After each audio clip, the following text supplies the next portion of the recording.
Thailand ভ্রমণের দ্বিতীয় দিন আজ। সকালে হোটেলের কমপ্লিমেন্টারি ব্রেকফাস্ট সম্পন্ন করে বেরিয়ে পড়লাম। গাড়িটি আমাদের বালিহাই ফের থেকে 2 মিনিটের ওয়াকিং ডিস্টেন্সে নামিয়ে দিল। তখনও নাইট ক্লাবগুলো বন্ধ হয়নি।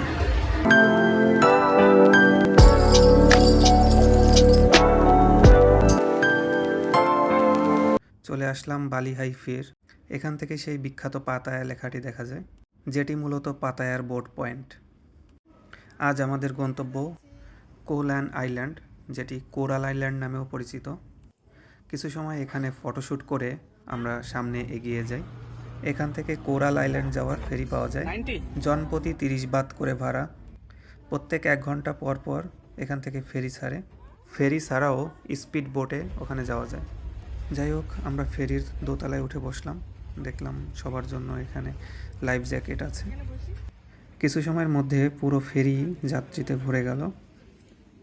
ফেরির প্রায় সব যাত্রী বিদেশি পর্যটক বলে মনে হচ্ছিল। থাইল্যান্ড টাইম জাস্ট সকাল 9টায় ফেরিটি বোট পয়েন্ট থেকে ছেড়ে গেল। দূরে কিছু আইল্যান্ড দেখা যাচ্ছিল। চারপাশে নীল সাগরের মধ্যে আইল্যান্ডগুলোকে বেশ সুন্দর লাগছিল। প্রায় 50 মিনিট পর কোরাল আইল্যান্ডের নাভান ফির ফেরি টার্মিনালে পৌঁছে যাই।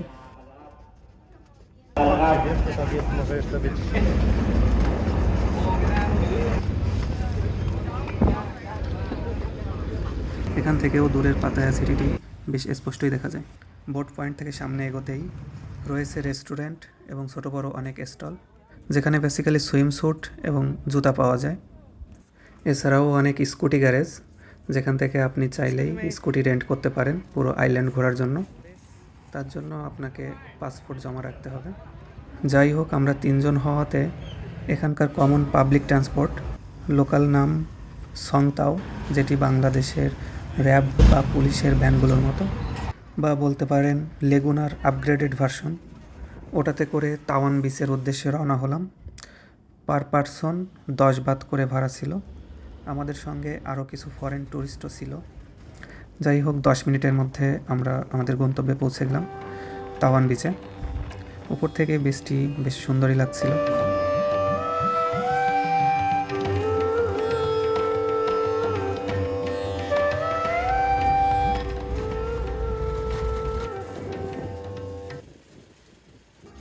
আমরা পৌঁছে সময় নষ্ট না করেই এখানকার একটি স্টোরেজ ভাড়া করে আমাদের প্রয়োজনীয় যেসব জিনিসপত্র নিয়ে আসছিলাম সেগুলো স্টোরেজে লক করে রেখে আমরা বিচে চলে যাই।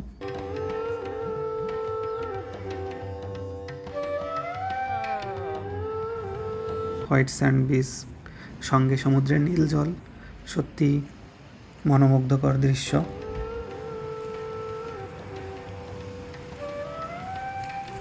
কোনো ময়লা প্লাস্টিক আমরা বিচে দেখলাম না।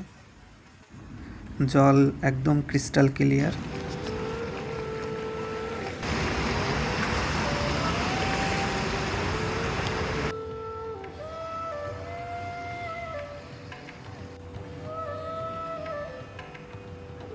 কিছু সময় আমরা ফটোশ্যুট করলাম, তারপরে নেমে পড়লাম নীল জল উপভোগ করতে। বিচে এখানে অনেক ওয়াটার অ্যাক্টিভিটিস করা যায়। বিচে আসলেই আপনাদের অনেকেই এটা অফার করবে। চাইলে আপনারা ব্যানানা রাইড, স্নরকেলিংয়ের মতো কিছু অ্যাক্টিভিটিস করতে পারবেন। আমাদের মতো অনেকেই এখানে সাঁতার কাটছিল, ম্যাক্সিমামই সাউথ এশিয়ান না।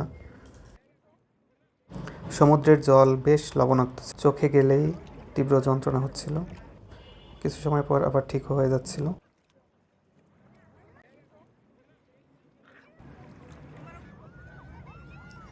প্রায় 4 ঘন্টা সমুদ্র উপভোগ করার পর অনিচ্ছা সত্ত্বেও আমরা জল থেকে উঠে আসলাম। তখন সময় প্রায় দুপুর 2টা। আমরা সবাই ক্ষুধার্ত। এখানে একটি চেঞ্জিং রুমে গেলাম। পার পারসন 20 বাত করে চেঞ্জিং রেন্ট ছিল, সঙ্গে ফ্রেশ ওয়াটার শাওয়ারের ব্যবস্থা ছিল। ফ্রেশ হয়ে আমরা চলে গেলাম পাশের 7-Eleven-এ। ওখান থেকে কিছু রেডি ফুড দিয়ে আমাদের লাঞ্চ সেরে ফেললাম।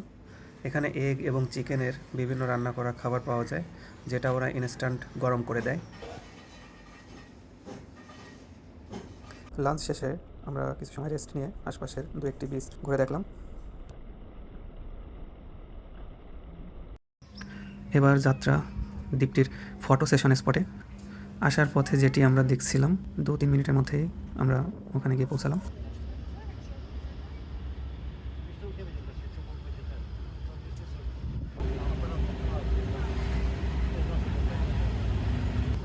এখানে সবসময়ই লোক সমাগম দেখা যায়। তারা প্রাকৃতিক সৌন্দর্য উপভোগ করে, সঙ্গে ফটোশ্যুট করে। আমরাও ব্যতিক্রম না, আমরাও কিছু সময় এখানে কাটালাম।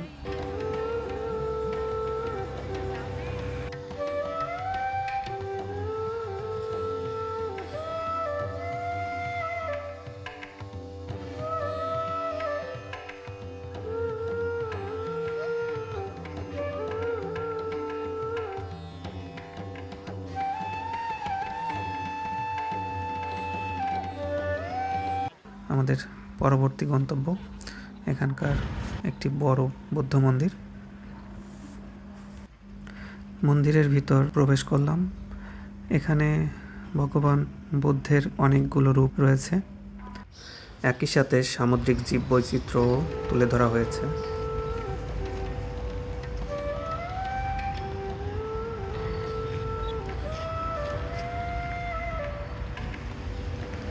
বেশ কিছু সময় মন্দিরটি ঘুরে দেখার পর আমরা ওখান থেকে পায়ে হেঁটেই বোট পয়েন্টে চলে গেলাম।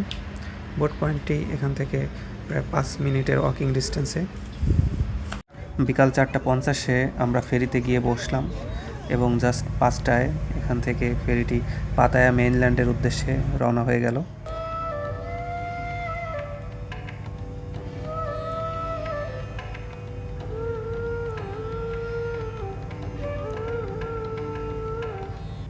প্রায় 1 ঘন্টা পরে সন্ধ্যা 6টার দিকে আমরা পাতায়া পৌঁছালাম। পাতায়া বালি হাইফের থেকে গাড়িতে আমরা হোটেলে চলে যাই। রাতে আর কোথাও বেরোতে পারিনি, অনেক বৃষ্টি হচ্ছিল বাইরে। সব মিলিয়ে দিনটি অসাধারণ ছিল।